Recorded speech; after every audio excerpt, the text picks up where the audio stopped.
Mirë se erdhët në një tjetër episod podcastit Flasim. Sot e ftuara ime është Mirita Isufi dhe zonja Mirita është themeluese e organizatës Successful Mothers in London, ku kjo organizatë, ndër të tjera, fokusin e saj e ka te gratë, po edhe familjet shqiptare në ndihmë të tyre në integrimin e jetës angleze, por edhe për promovimin e grave në të gjitha fushat ku ato janë suksesshme. Mirita, ndër të tjera, është edhe një autore e librash për fëmijë, sa aty e ka dashurinë e parë të saj, sepse edhe shkollën e ka mbaruar gjuhë letërsi, dhe edhe këtu kur ka qenë është ndër të parat mësuese të gjuhës shqipe, dhe librat e saj për fëmijë, ja ku janë edhe këtu, janë botuar në 2 gjuhë, edhe në anglisht, edhe në shqip, dhe sinqerisht janë libra që i nevojiten jo vetëm komunitetit shqiptar këtu, po edhe anglezëve vetë, po edhe sidomos për fëmijët shqiptar kudo që ndodhen në botë dhe ato të Shqipërisë. Pra, përveç kësaj, Mirita është një ndër aktivistet me një energji të papame, organizatore e eventesh dhe një ndër aktivistet më të mëdha të Komitetit Shqiptar. Pra, Mirita i shkon Meritës dhe mirë se erdhe Merit dhe faleminderit që bëret pjesë e podcastit Flasim dhe mund të na thush vetë më shumë se unë i thash ato që pata me thonë. Faleminderit shumë për ftesën, një nderuar ylli dhe ju përgëzoj për këtë podcast me këtë titull kaq të qelluar, të flasim. Vetë titulli na bën të ndihemi aq të lirë, të bëjmë një bisedë ashtu sikur e ndijmë të momentit. Shumë faleminderit. Kush është Mirita me pak fjalë, pra ato që se njohin dhe pra ato që ke qef me thonë vetë? Unë kam ardhur 27 vite më parë në Londër. Jam nga Tropoja, nga një fshat i vogël, që është zonë kufitare, por është një fshat shumë i bukur, turistik, i quajtur Çeremi. Dhe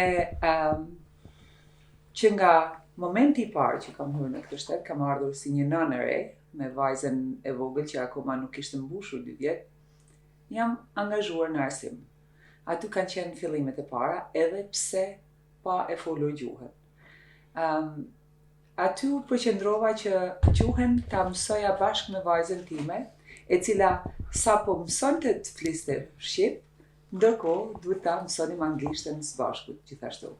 Dhe aty libra 2 gjuhësh në atë kohë më kanë ndihmuar pa mas, sepse nuk kemi pas këtë internetin, këtë telefonat translation që i kemi sot në sekond i përkthejmë ato që duam, por me ato fjalorit të trasha që na kanë ardhur atëherë nga Shqipëria dhe me libra 2 gjuhësh, prandaj për mua këta libra 2 gjuhësh kanë një vlerë tepër të veçantë. Merit, cila ishte shkolla e parë ku fillove me dhënë mësim në gjuhën shqipe? Shkolla e parë ka qenë Mountain Primary School. Në vitin 2022, unë kam dhënë gjuhën shqipe për 3 vite aty, deri në 2005, ku unë fillova studimet gjatë kësaj periudhe, unë studiova, mora atë diplomen në childcare dhe u punësova në London Metropolitan University si edukatore kopshti, ajo ka qenë puna ime e parë, dhe ajo ishte punë full time. Në atë moment që unë u punësova full time, pastaj nuk kisha mundësi që të vazhdoja gjatë javës që jepja shqip 2 herë te shkolla, por e delegova te një grup tjetër. Po, sa e vështirë ishte në atë kohë për të dhënë mësim, sepse edhe shqiptarët e theve që paras kjo mënyra e komunikimit ishte pak si më e largë, me telefona, alajshim ato telefonat statik. Nuk ishte e lehtë kur nuk din të komunikosh, nuk din të flasësh. Unë me një përkthyes komunikova me drejtoreshën e shkollës. Dhe pyetja e saj ishte që çfarë ke studiuar, çfarë bën, çfarë duhet të angazhonin prindërit ndoshta që të shkonin në workshop ose të punonin. Edhe I them unë as që e mendoj që mund të punoj në këtë profil, sepse unë nuk e flas gjuhën. Dhe aty ajo më thotë që ti mund të vish të shkolla dhe të lexosh në gjuhën shqipe tek grupet të klasat e tyre. Dhe dilema më e parë ishte me vajzën time që tha, jo mami, ne nuk flasim shqip aty. Si mund të vish të lexosh në shqip aty kur ne nuk flasim atë gjuhë. Por ajo ka qenë eksperjenca ose fillimi më i bukur që mund të them, sepse me atë eksperiencë, jo vetëm unë fillova të forcoj konfidencën time për të bërë atë që unë isha e pasionuar të bëj, por edhe për vajzën time që pa se gjuha e saj po vlerësohej në një shkollë ku flitej anglisht dhe të tjerë tregonin interes për këtë gjuhë kaq të bukur. Dhe ai ka qenë momenti më i bukur i fillimit të karrierës time. Nalë me që këtu të gjuha. Atëherë, po gjuha sot.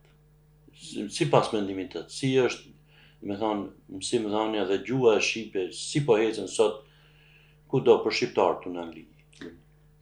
Gjuha tash është zgjeruar shumë më shumë, që t'jemi realist, se në 2022 mund të ketë, në 2002 ka pas një shkollë ose dy që mund të kenë qenë në atë kohë, ose maksimumi 3, në 2003 u bën 3 shkolla, 4 shkolla, domethënë tashi numërohen një numër i madh shkollash që është një gjë shumë e bukur. Jo vetëm Londër, por edhe jashtë Londre kanë filluar, po zgjerohen edhe po hapen shkolla, edhe dëshirojmë që të shohim që të hapen shkolla sa më shumë. Ne i quajmë shkolla. Faktikisht këto janë klasa shqipe, sepse shkolla është në një dimension shumë më gjerë, shumë më të madh. Edhe shkolla nuk është 2 orë fundjavave, se këto klasa janë 2 orë fundjavave. A mund të quhen të mjaftueshme? Sigurisht që jo. Nuk janë të mjaftueshme, por ndikojnë shumë pozitivisht si të prindrit ashtu edhe të nxënësit.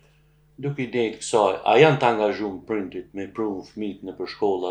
Në bazë ti ke ikë për asaj gjë, po sa dini sa Jo, jam akoma shumë e përfshirë në atë, shumë e përfshirë. Jo, e di si në bazë të organizatës tuaj edhe ju me gjithnjë kam qenë e përfshirë me shkollat. Në prindrit janë një numër i mirë i tyre janë të angazhuar. Një numër tjetër mund të them nuk u jepet as mundësia që të angazhohen, se për shkak të obligimeve të tjera ose punës që mund ta kenë fundjavave, se ka prindë që punojnë fundjavave, jo se nuk duan të sjellin, po mundësitë nuk i kanë. Kurse një numër tjetër është edhe janë indiferent. Janë indiferent, u duket ndoshta pak më mburje nëse fëmijët e tyre nuk flasin shqip se sa Mirë me tash e kemi lënë flasim, edhe do flasim edhe për ato që s'flasim. Patjetër. Po sikur tu ka shumë shoqata.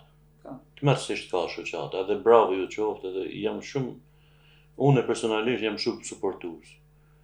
Po sikur na mungon diçka thelbësore dhe në diçka, domethënë ne shqiptarë nuk e di se si ta shpreh, po shoqata shumë mirë. Po një institucion që mi mbledh të shoqata. Me bo edhe workshop, me bo edhe gjëra tjera, po me bo edhe një, nuk e di, ma mirë, ma sharu se e di se je drejt për drejt, ma thuj ti. Jo, ke shumë drejt, ka shumë shoqata, dhe çdo shoqatë që merr vendimin, domethënë për tu regjistruar është një përgjegjësi shumë e madhe. E vërtet një vizion i fortë i shtyn që të shkojnë drejt asaj, sepse përndryshe nuk do fillonin asaj pune.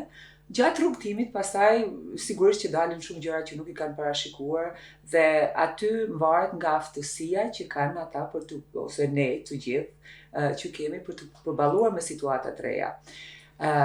Disa mjaftohen vetëm me klasat shqipe, që mund quhet një shoqatë që jep klasa shqipe.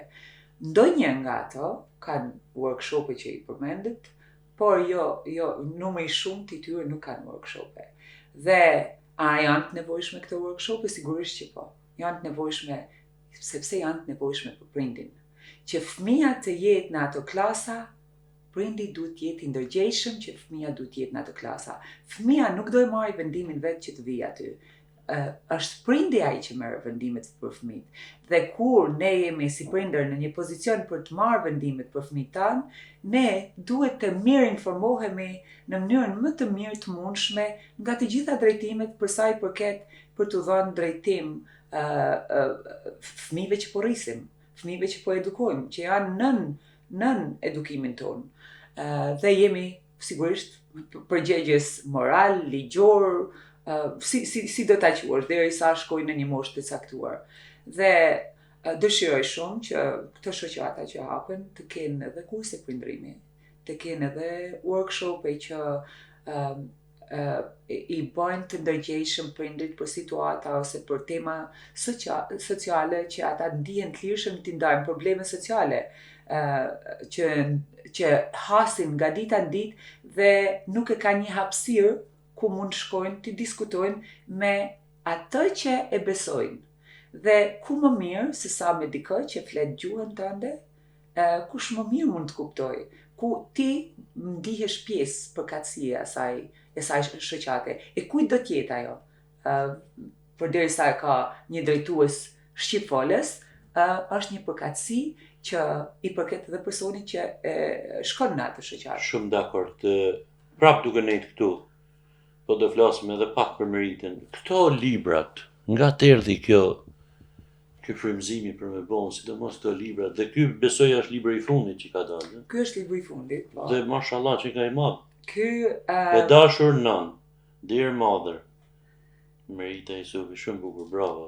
Ai është një libër plot mirënjohje brenda, plot dashuri. Dhe mirënjohja është e bukur se vjen nga fëmijët.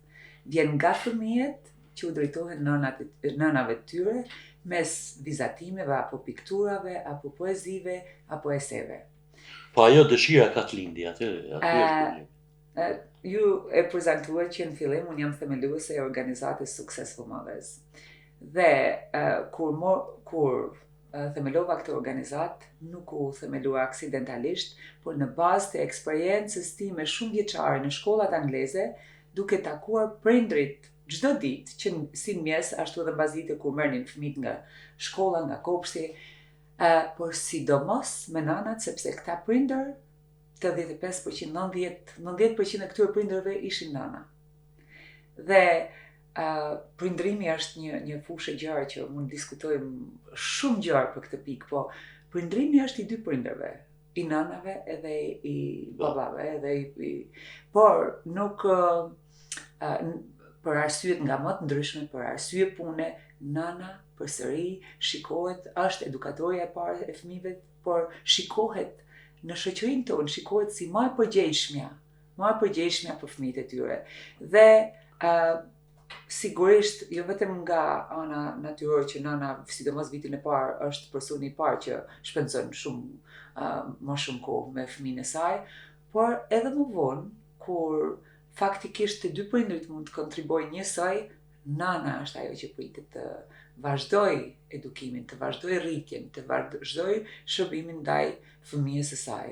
Ndoshta edhe kur e ka një punë full time, që e çon në kopësht, e merr mbasdite dhe ideja e librit erdhi aty pasi ne kishim një event me 16 mars me rastin e ditës së nanës, që në Angli erdhi ideja që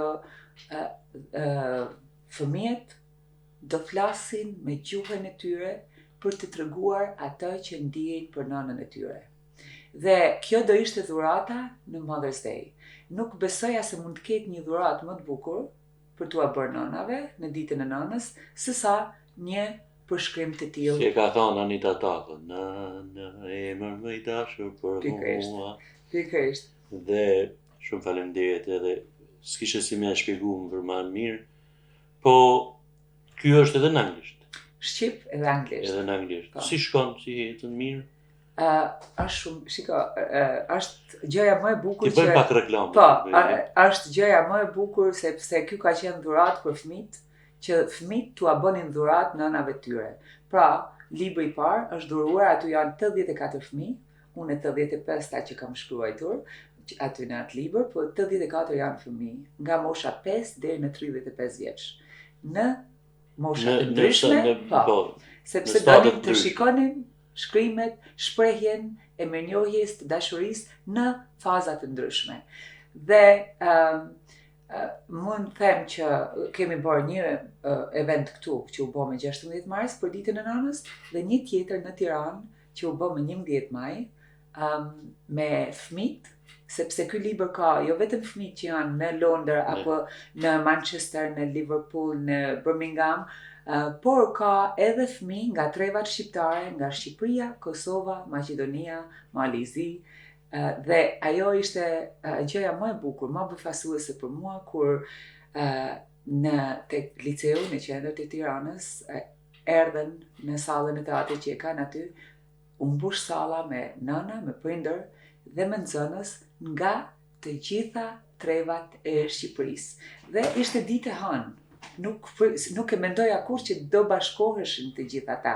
Sa e nevojshme ishte kjo, se është një diçka, një ide e re që si mund të ndikojmë më pozitivisht në shoqëri, duke edhe kjo ndikon, domethënë ndryshon atë qëllimin apo harmoninë, pozitivitetin në shoqëri ardhur nga gjenerata e re, nga fëmijët. Ma bukur se i the, s'kishe qa me i thonë, po nuk e ke lënë me kaq. Unë e di se ke bërë një 2 fakultete tjera. Na i trego pak, sepse du të dalë me një pyetje mrapa. Unë kam studiuar edhe këtu kriminologji dhe sociologji në Angli, dhe sociologjin gjithnjë e kisha shumë në qef, gjithnjë doja që të shkoja ta studioja sociologjin, por ashtu situatat, kushte që erdha në një shtetëri ku fillova nga e para me gjuhë, pastaj u përqendrova në arsim. Arsimin e kemi pas, thënë, priority. Familje, prioritet, mësueslekun e kemi pas. Dem baba dem. Po, edhe sigurisht atë kisha parë si rol model edhe ajo që unë përcjellja më së miri. Por sociologjia më kishte ngel gjithnjë peng. Dhe kur vajzat e mia, unë kam 2 vajza, u rriten, shkuan në një moshë që mund studionin sociologji, disi, sikur kemi zakon ne prindrit, që jo gjithmonë e kemi mirë, por mendojmë ta imponojmë një diçka që e kemi ne dëshirë tek ato. Që s'është e mirë. Që për ato nuk është. Unë i inkurajova ta fillonin sociologjin. E filloi edhe e madhja, e la aty ku e filloj në secondary school, domethënë e bëri sociologjin dhe nuk e çoj. E dyta shkoi deri te A-level, e mori te A-levels sociologjin, e mbaroi me aq, domethënë e ndaloj aty. Por nuk e vazhdon studimin për sociologji, edhe unë thash, po pse ju lutem këtyre, pse nuk studioj vetë sociologjin, me që është lënda që mua më pëlqen. Dhe në 2018-ën u drejtova tek dyert e universitetit. Në fillim isha e punësuar si staf, mas shumë viteve u bëra studente aty. Po shumë mirë, bravo. Në sociologji e përgjithshme apo e specializuar në drejtim të grave dhe Jo, e përgjithshme. E përgjithshme. Tek shkencat sociale, sociologji e përgjithshme, dhe faktikisht qëllimi ishte që e kisha gjithmonë qef, por unë në atë kohë po bëja edhe një research. E kisha filluar një research që ishte në bigjozin, se si bigjozi efekt familjet në tërësi. Nale me qikë. Pa.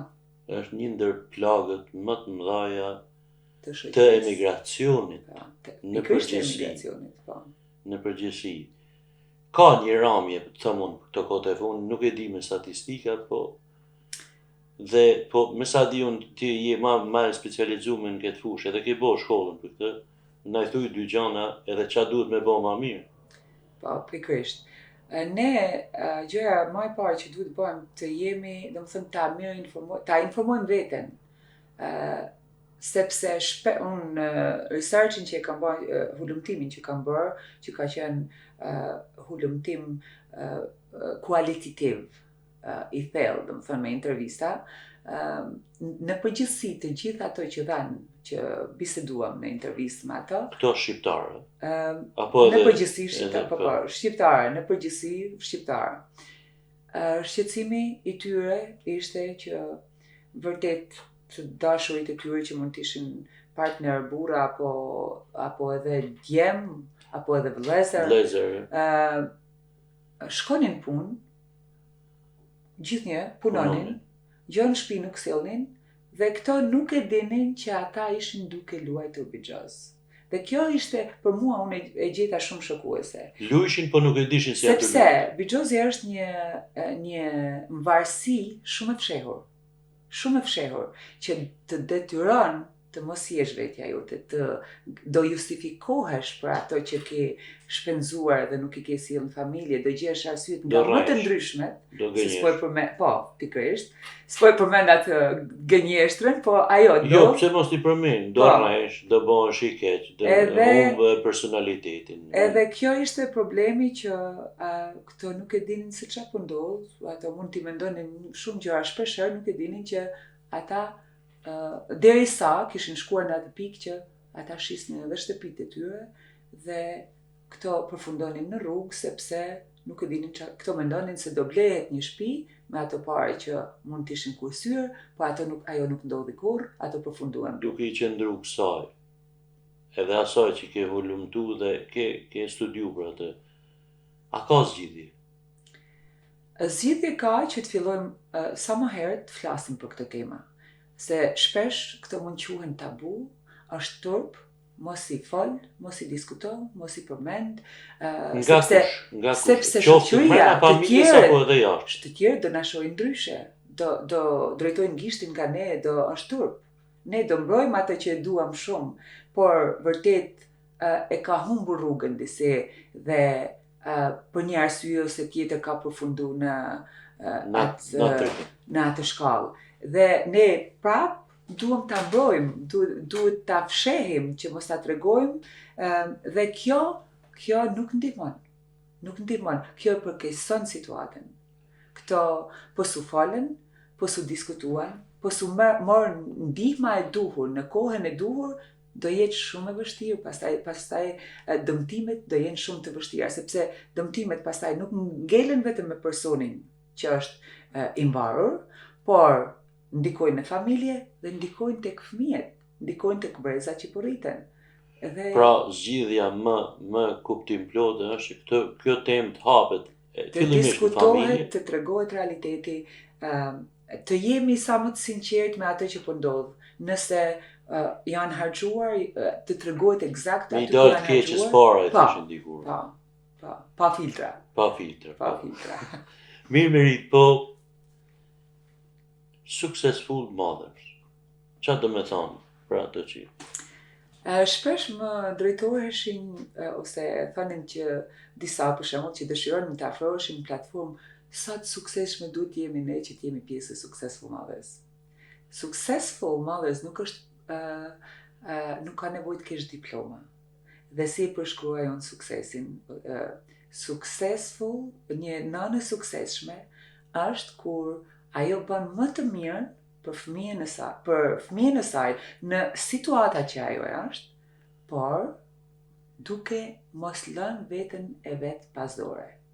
Sepse sa do mirë të bëj për tjerët, nëse veten e vet e ka lënë pasdore, nuk e ka ndihmuar askënd. Kështu që kjo është sukses. Ky është suksesi që ne përshkruajmë në Successful Mothers. Qa pas qef me lexu, se këtu para mirë e ka, po këtu mrapa ma mirë lexoj ti se ç'është e lexu unë. Po edhe mua më ngojnë syze. Ja, primar syze me që i kam afër. E tregova që më duhen edhe syze.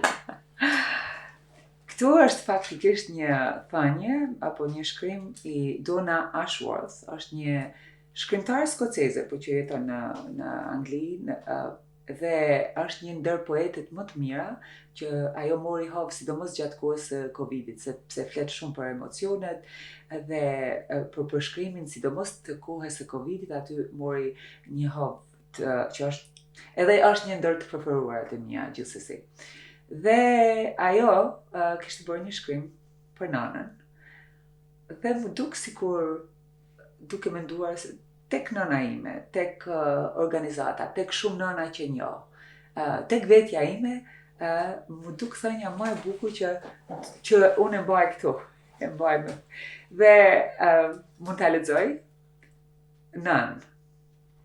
Sikur të mund të lidhja me fjongo, hënën dhe yjet, oqeanet dhe tokën, asnjë nga këto nuk do të ishte një dhuratë e denjë për dashurinë tënde.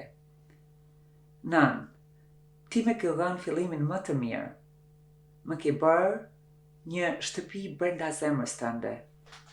Më mësove çfarë është dashuria dhe si të jap, pa coptuar veten në këtë proces. Si të mos ndihesha kur më pak se mjaftueshëm. Më dhe herë për të përqafuar të lehten dhe guximin për të përballuar të vështirën. Kur jeta bëhet e ashpër, je ti ajo ku drejtohem, që të dëgjoj zërin tënd. Këshillat dhe mençurinë tënde i mbaj gjithmonë pranë, dhe gjithmonë do t'i mbaj. Kudo që të jesh, do të dëgjoj sërish. Faleminderit nën, për gjithçka që jam bërë. Bravo, shumë bukur. Dhe në këtë rast, unë edhe pse nëna ime nuk jeton më, duhet ta falenderoj, edhe e falenderoj çdo ditë për këtë që jam sot. S'ka si me thonë ma bukur, edhe unë atë temën, për Zotin, edhe unë atë temën, jemi ato që jemi për aty në nënave. Duke ne prapë tu të Successful Moms, di që paka shumë kjo organizata juaj është e fokusuar sidomos te gratë. Po. Specifikisht të nëna. Specifikisht për nënat dhe gratë. Po. Edhe për promovimin e tyre, kur janë të suksesshme. Po edhe në ndihmën e atyre për të integruar në jetën angleze. Po. Sa e vështirë është të jesh grua sot shqiptare në Angli, jo në përgjithësi flas, edhe në përgjithësi po në Angli, duke qenë edhe me atë statusin e emigracionit. Ne nisemi nga vetja jonë në fillim. Domethënë, sa e vështirë ka qenë për mua të jem grua, të jem nën në Angli. Dhe duhet të gjithnjë jam falenderuese për opsionet që kanë qenë, për mundësitë që kanë qenë, për hapësirën që më është dhënë të bëj atë që dua të bëj, duke më kuptuar, duke më dëgjuar dhe duke më vlerësuar. Dhe unë mendoj që kur në çdo shoqëri, kur ne dëgjojmë me vëmendje, kuptojmë më mirë dhe pastaj vlerësojmë secilin për vlerat dhe aftësitë që ka. Dhe mund t'ju japim drejtimin që ata mund t'jenë më së miri në atë drejtim sepse në pasionin që ata dëshirojnë ta ndjekin. Dhe unë këtë hapësirë kam gjetë këtu, gjithnjë e vlerësoj. A ka sfida pa fund. Por kur je qartë në atë që kërkon, kur je vendosur në atë që don të bësh, pastaj edhe sikur na i dërgojnë këta njerëzit e duhur për të na dhënë këshillat e duhur në momentin e duhur. Dhe këtë dëshiroj që këtë lloj hapësire dëshiroj që Successful Mothers ta mbaj, ta krijoj ose që në momentet e para që e kemi krijuar, që kjo hapësirë të jetë për nëna që më së shumti kanë nevojë për një hapësirë ku dëgjohen, ku vlerësohen për ato që janë pa u gjykuar dhe ku ndihmohen për të marrë drejtimet e tyre në fusha që ato kanë nevojë. Po të rri ma me popularitet, ma me kam tokë, po thëmë në kështu, ma me drejt për drejt. Sa e vlerësume është gruaja shqiptare nuk flasim në familje, në shoqëri, me thonë gjithmonë duke lidh në spektrin shqiptar, jo vetëm sa e vlerësuar, a i kemi akoma ato që kemi marrë me vete për janë neja? Po, unë them që gruaja shqiptare historikisht është vlerësuar jashtëzakonisht, ka pasur role kyçe në shoqëri, por në anën tjetër duke kaluar edhe në patriarkizëm, Patriarkalizëm. edhe ajo e ka efekt shumë në shumë zona dhe ajo pjesë. I ka dhënë edhe ajo atë impact nëse efektin që shpeshherë e ka ulur ose e ka mposhtur gruan shqiptare. Duke nejtu, është te kjo që i tham, është gruaja e pavarur financiarisht nga burri, në përgjithësi flas. Shumë më shumë Financiarisht, do me thonë, është në atë burgun e burrit. Tashi është shumë më shumë e pavarur, shumë më shumë se sa ka qenë, por akoma një numër i mirë i grave, sidomos i nënave, janë të mbarura, sepse jo vetëm gruaja shqiptare, po këtu në Angli, statistikat tregojnë që 50% e grave që bëhen nëna nuk kthehen më në punë, sepse bëhen nëna me fëmijën e parë, me fëmijën e dytë, ndoshta me një tjetër, do të thonë një numër i madh i tyre qëndron nuk është në gjendje më të kthehet në punë. Dhe sigurisht që do efektet financiarisht është e mbarur nga partneri apo burri apo dikush që e ndihmon atë në familje ekonomikisht. Po a vlerësohet puna e nënës? Jo vetëm e nënës shqiptare, nënës në përgjithësi. A vlerësohet? Nëse do ishte një rrogë të paguhej nëna për punën që bën në shtëpi, nuk besoj se do kishte rrogë më të lartë se sa ajo. Edhe këtë e them me plot bindje. Me punën që bën nëna, nuk besoj se asnjë rol tjetër doja kalonte atë shumen e bankës, e llogarive, e akantit, më shumë se sa roli nënës. Që me diskutu se edhe po burrat s'punojnë një çast. Jo, unë them këtë sepse ne them që ekonomikisht nënat mbaren nga ata që mund t'i ndihmojnë financiarisht. Drejta, shumë e vërtetë, sepse nëna rrit fëmijë. Baba punon ndërtimor me një punë, me një gjë tjetër, atë tjetër gjë. Me rrit fëmija shumë më vështirë se çdo gjë tjetër. Duke nejt prapë te gratë.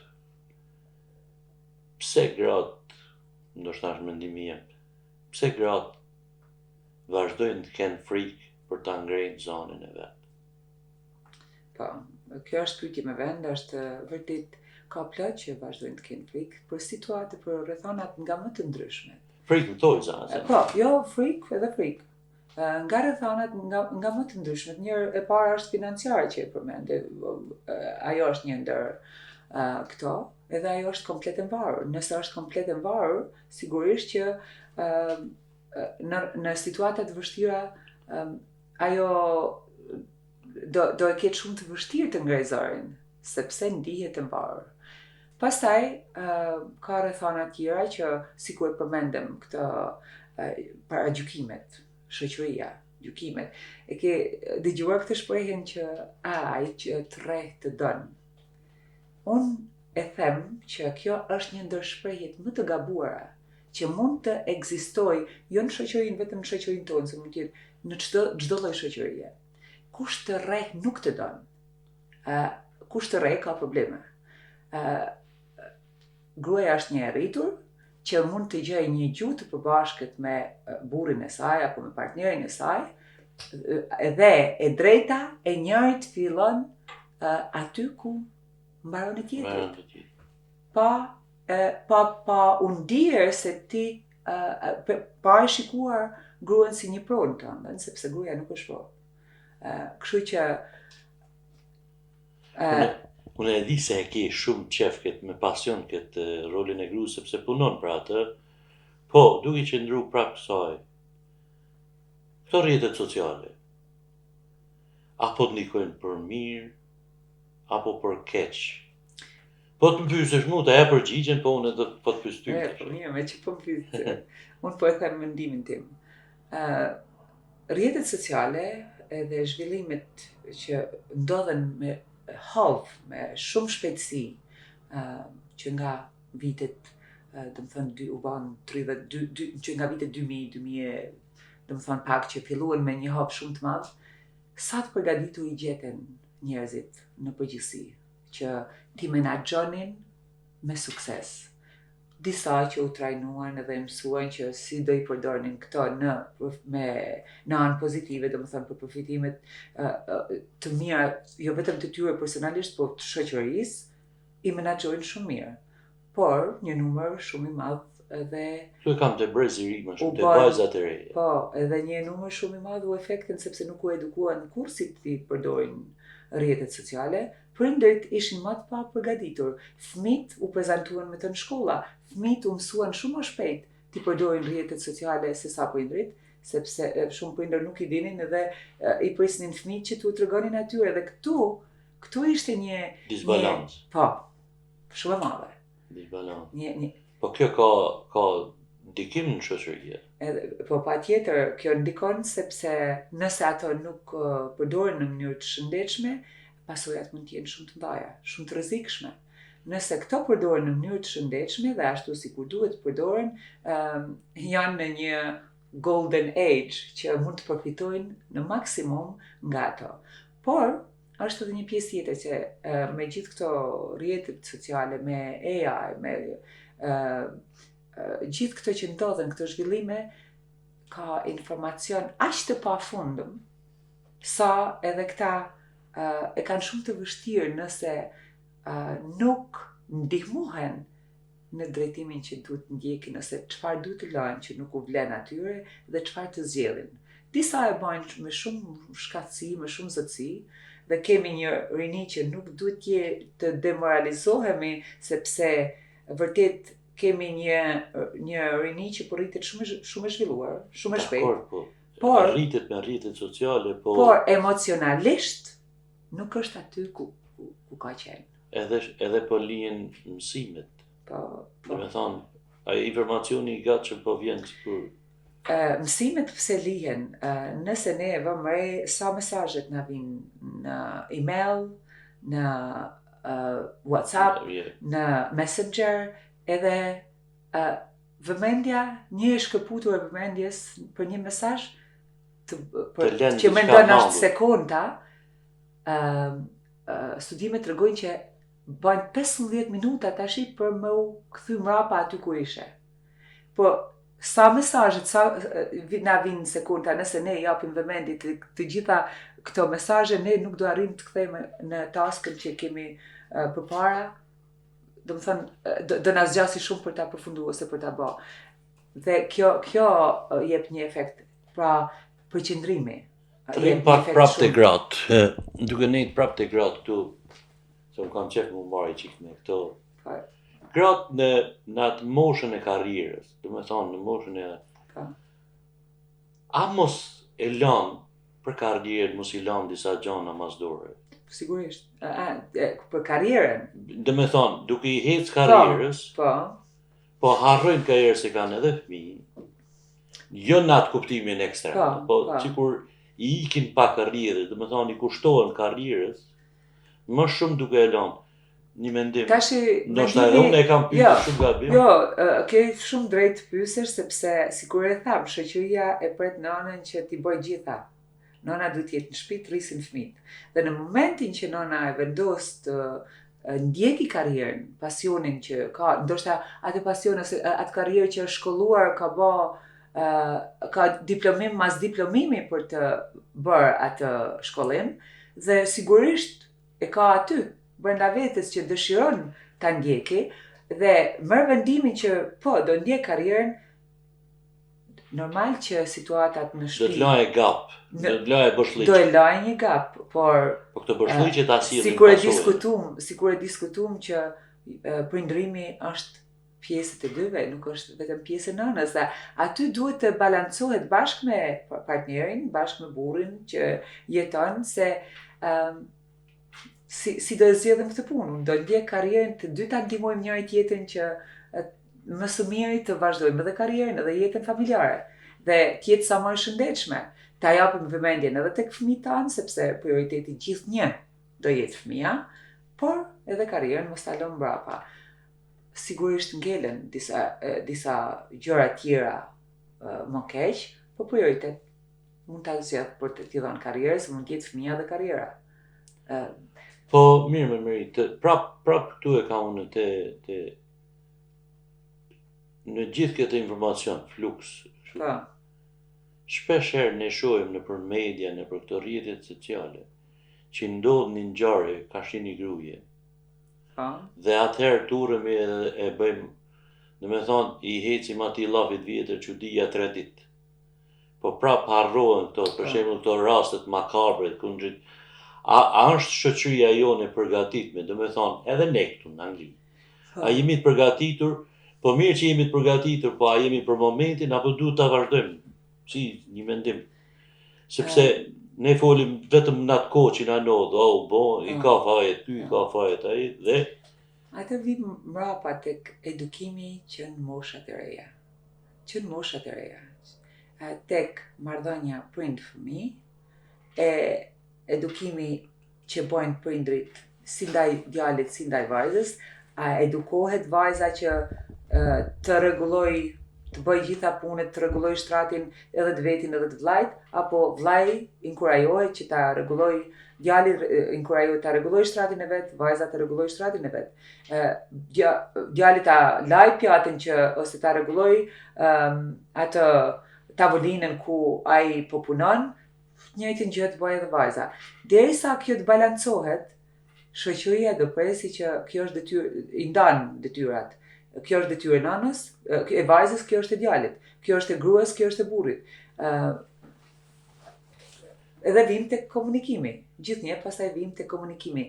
Sa në gjendje janë të balancojnë këto detyra që këto të shihen si çifti do kujdeset për ato që kontribuojnë në familje në mënyrën më të mirë të mundshme, si përballohen me situata pa vend detyrim se kjo është detyra jote apo kjo është detyra ime, ne si mund të bëjmë më të mirën për familje.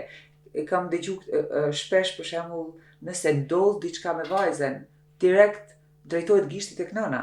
Fajin e ka nana, ajo sepse ajo e ka eduku, ajo e ka mësu. Vajza ka 2 prindër. Tash ti nalu se këtu më ngacmove. Ne kemi vajza të gjithë. Pak a shumë ndrejtim vajzave, qofsha edhe unë i gabu, e ka pak më shumë nana se baba. Pse ai mendimi jem. Ajo është në përgjithësi që e thojnë, ajo është shumë gabim që e ka vetëm nana. Po, nana është shumë influencuese për disa arsye edhe biologjike, edhe në vetë konstruktimit femrës. S'mund të diskutoj me babën. Do të themi tash kemi ardhur në kohë të ndryshme, informacioni është fuqishëm. Jam shumë dakord unë. Po, prap në edukimin dhe në disa gjëra, sepse jemi me kam tokë, ndoshta e kam gabim, po jemi vim nga një sistem shumë patriarkal dhe kemi hec, jo se s'kemi hec. Kemi hec, shumë. Jo se s'kemi hec. Po, prap aty te vajzat thëmë që nanat ma kundërshto. Jo, unë do e them vetëm këtë, pse duhet drejtojmë gishtin të nana apo të babaj, pse nuk duhet ta studiojmë situatën, pse ka ndodhur diçka që mund të ketë ndodhur te vajza apo te djali, pse ndodhi, si ndodhi, të shkojmë më thellë ta kuptojmë problemin nga se erdhi, sesa të drejtojmë të fajsojmë dikë. Fajsimi nuk është zgjedhja e problemit. Fajsimi vetëm i komplikon problemet më shumë. Komunikim. Po është kuptimi i situatës që ndodhi. Dhe si ne mund ta përmirësojmë më mirë atë situatë, pa paragjykuar, pa fajsuar, por si mund ta përmirësojmë, sesa ajo e ka fajin, ky e ka fajin, ti e ke fajin.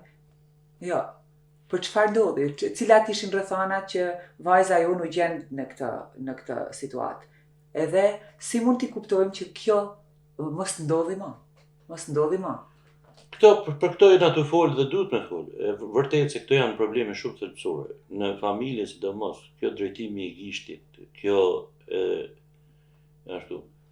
Po, femra në përgjithësi vazhdon, për mendimin tim, vazhdon të jetë pak me kokë të ulur. Ka zhvillim shumë fantastik, ka zhvillim. Po vazhdon. Cilat sipas mendimit tanë, një pyetje konkrete, janë faktorë që femrat përgjithësi, motrat, nanat, vajzat, në përgjithësi janë në këtë gjendje, jo në këtë gjendje, po e them mamën, në këtë situatë, Po, Është shoqëria, po. janë burrat, apo janë vetë gratë? Të trija nga pak. Të trija kontribuojnë në këtë që nëse që femra ta mbajnë kokën pak, ndoshta pak më të ulur, se mund të themi shumë femra, jo po se të ka situata ndryshe, po e di pse. Një pjesë e kësaj që thamë, e përmendëm që është shoqëria.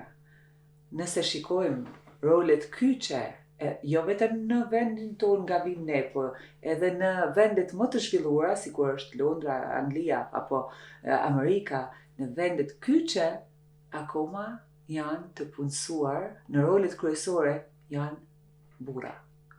Dhe, kur në këtë role kryesore janë burra, ato rregullat, polici që quhen këtu, më së shumti vinë nga ata.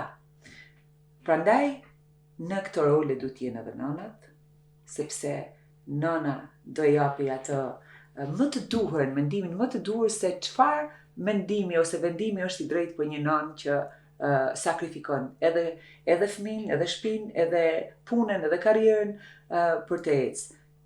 Edhe nëna do t'jetë në këto pozicione kyçe. Edhe gruaja, pavarësisht se ne sot themi që edukimi, tashi, se ma përpara kemi pas problem se vajzat kur nuk janë edukuar sikur djemt. Vajza jo, je vajzë ti nuk duhet të shkosh në shkollë. Ti duhet të rrish në shtëpi, të bësh punë të shtëpisë, të lash, të pastrosh. Sot edukimi ose me statistika, numri është më i lartë i femrave që studiojnë.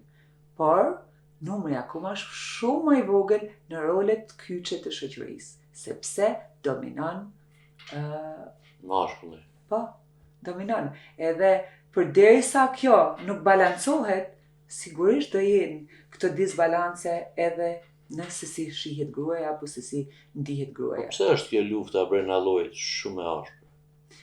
Brenda llojit, Ka shi Brenda llojit, te femrat e femra. kanë. kjo ka qenë, është dhe dëshiroj mos jetë. Po le që ka qenë, Dhe po di dëshiroj po mos pse jetë. Sepse kjo luftë bryller. ë, A e dini ju, po të Ma paktën përpara. personalisht po flas në sigurisht shpeshherë shihet, ndihet, kuptohet, edhe është shumë e pakëndshme, është shumë e pashëndetshme, por nëse kur një grua kufizohet në rrethana nga më të ndryshme, si ku e tham, nga shoqëria, tashi kufizimi i asaj nuk do jetë te krahu tjetër, është shumë më ato përqindja është shumë më e vogël që të jetë kufizimi te krahu tjetër, sepse nuk e ndihen atë forcën e ndihen vetëm nëse e ka tek një grua tjetër. Edhe kjo ndikon fuqishëm. Sikur e thash, ka qenë, është, shpresoj të mos jetë, të mos vazhdoj të jetë, por kjo evitohet vetëm me bisedat reale që ne bëjmë me njëri tjetrin, që sillim me njëri tjetrin.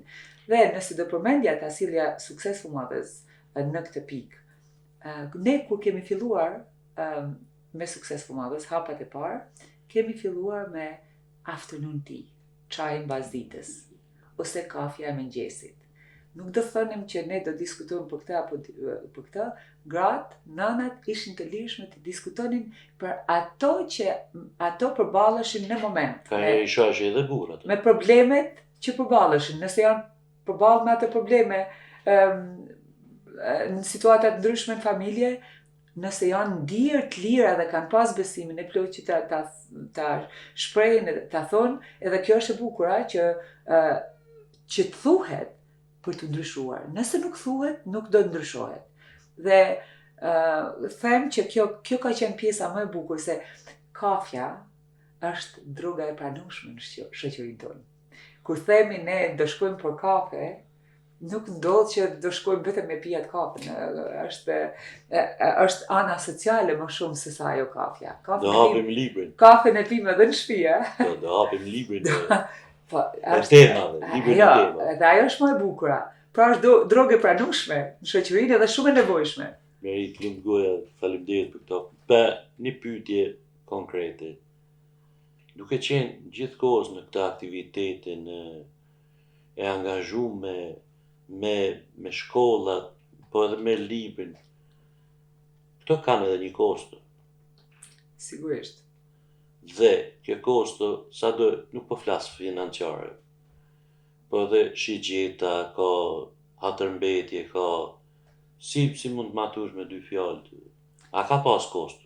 Pa tjetër, ka nga më të ndryshmet, por kur je e qartë në ato që në vizionin që ke dhe që dëshiron që po punon drejt atij vizioni, nuk ka asnjë lloj anësorje që ta ndryshon atë drejtimin tënd, sepse kjo është shumë më madhështore për shoqërinë se sa këto cinglat e vogla.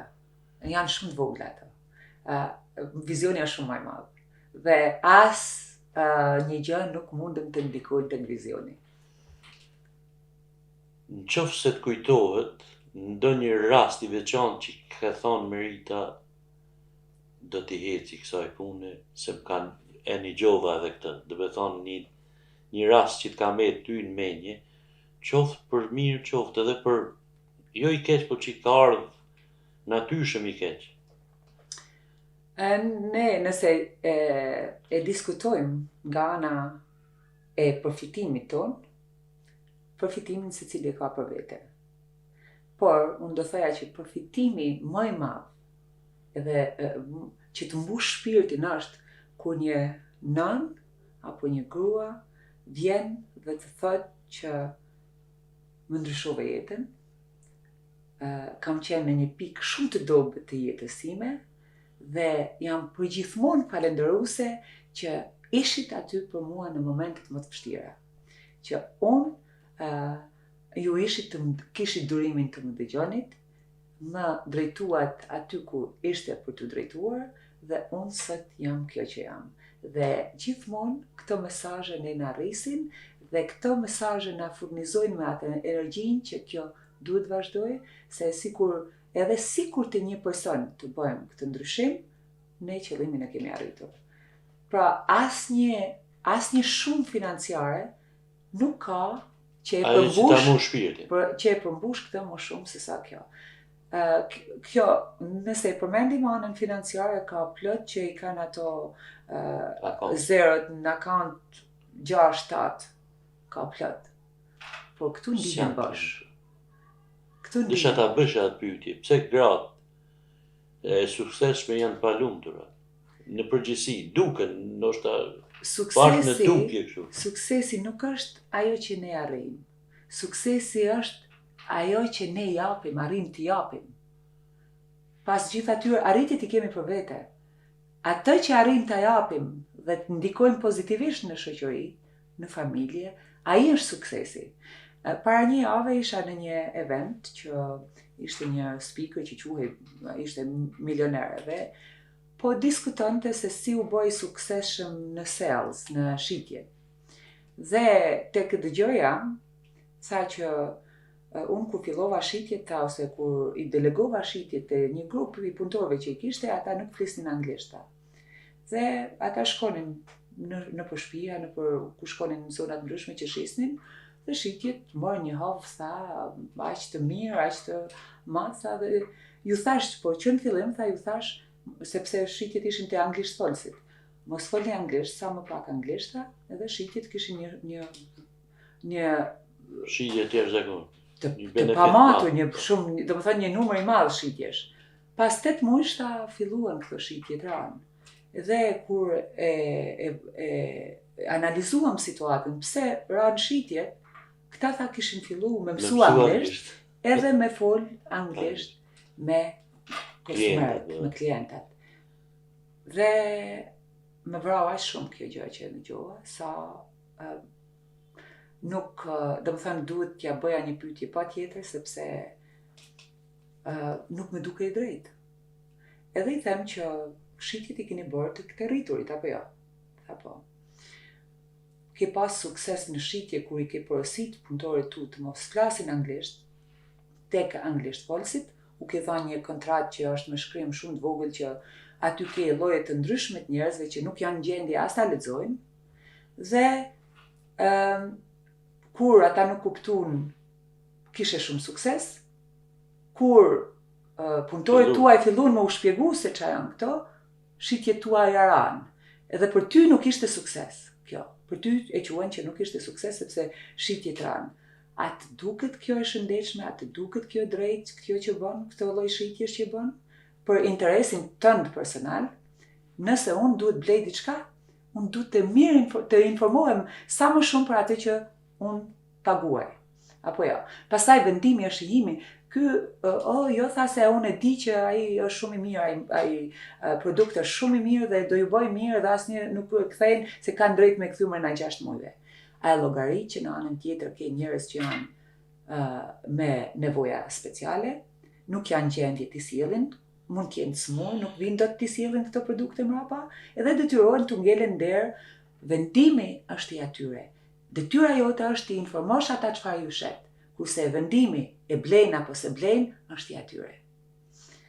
Dhe kjo është puna, domethënë që a quhet sukses ajo që e mbush akauntin e atij, por faktikisht shumë tjerë mund të jenë pa kënaqur, ose nga ana tjetër ajo mund të jetë edhe shumë produkt i mirë dhe mund të vlej. Nuk ka rëndësi kjo. Rëndësi ka që i rrituri të informohet dhe vendimi është i atij. Ta marrë apo mos ta marrë. Po jo të tjerë të vendosin për ta, jo merr ti se kjo është i mirë për ty. Dakord, shumë bukur. Edhe kjo ka një farë thelbi sepse nuk është para gjithçka. Do të thonë posunive i mushëm në shpirt. Mua më tha çfarë shet ti? Unë nuk shes asgjë, thash, unë ndihmoj njerëzit. Unë nuk jam specialiste në sales, duhet jem unë. Mjafton për mua që kur ata që dalin nga dera, mezi presin të vinë orën tjetër të seminarit apo të workshopit, ajo mjafton për mua. Një pyetje drejt për drejt. Sa është femra shqiptare angazhuar, domethënë e integruar në jetën angleze? Unë do them është në përgjithësi, flasim komplet. Sepse ti je mrena sistemit, është shumë e integruar, ka një numër që ndoshta edhe s'dalin e si shohim kurrë, më vjen keq, nuk kemi bërë një hulumtim se sa nga këto mund të jenë. Njerëzit flasin sipas mendimeve të tyre, unë për vete shoh një numër shumë të madh të grave që janë integruar jashtëzakonisht mirë. Janë shumë të shkatha, janë shumë punëtore. Unë kisha kënaqësinë, punoja në shkollat angleze, kisha kënaqësinë kur fëmijët shqiptar më vinin aty, sepse ata do ishin më të veshurit, më të lartë, më të pastër, edhe ato nëna shkonin për të studiuar në universitet. E mund të kishin edhe një punë tjetër që e bënin. Domethënë këto njohun, një numër të madh tyre. E di që ka edhe nga ato që ndoshta edhe nuk mund të lejohen as dalin për dere. Kam dëgjuar, nuk mund të flas se sa i madh është ky numër, pasi nuk është një hulumtim i bërë në këtë fushë që jemi të saktë. Po në përgjithësi gruaja shqiptare këtu është e arrirë. Është e arrirë sepse po këto ardhët e funit, sepse ka një fluks, ka pas një fluks këto 5 vitet e funit. Dhe më duket sikur këto femrat e viteve të funit janë shumë më të përgatitura se ato të përpara. Ato vinë me një konfidencë shumë të madhe. Normal që kushtet i gjenë më të mira, më të shtruara se sa më përpara, sepse më përpara neve na u desh t'i shtrojmë ato kushtet e t'i krijojmë ato kushtet. Kurse këta që vinë tash vinë për një arsye, ose kanë ndiko këtu, ose janë martuar këtu, ose vinë me studime këtu. Pra, nuk vinë ma si refugjat si kur kanë ardhur më përpara, vinë në një situatë shumë patjetër. Dhe gjejnë një hapësirë dhe vjen shumë mirë për shembull se shpesh i shoh në universitete apo në detyra të ndryshme që edhe nëse anglishten nuk e kanë perfekt, e kanë guximin, e kanë konfidencën që të kërkojnë rolin më të mirë në këto detyra. Unë isha në atë aktivitetin para ca ditësh të sukses madhe këtu, dhe sinqerisht më pëlqeu, sepse pash shumë gra të integrume dhe shumë të artikulume, dhe kishe qef me një gjuha të leksionet e atyne, më kanë pëlqy. Pra të dashur miq, pra arsye dhe kohë, falenderojm pa mas Meritën, dhe shpresoj të shihemi shumë shpejt. Faleminderit Merita, faleminderit edhe juve që na ndihmuat deri tani. Faleminderit dhe shihemi në episodin tjetër.